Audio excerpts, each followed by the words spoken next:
I'm starting to fall in love with my wife, but I don't know how to deal with it. This is all a very complicated and sad situation. About 4 years ago, my wife of 8 years passed away due to complications after the birth of our second son. I was deployed at the time and completely devastated. After flying home, I felt that nothing would make me happy again. I asked a sister of one of my Marine buddies, Cass, to help me out at home.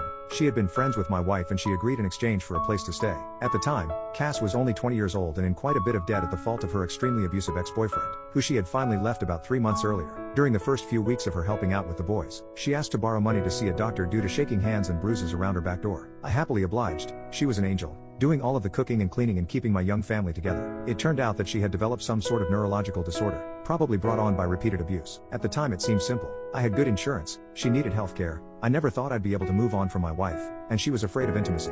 I agreed that I would marry her but keep our platonic relationship. She promised not to burden me with her debt and we had a prenuptial agreement and all. I know that this is fraud by the government, but we were both so damaged and needed somebody, if not intimately,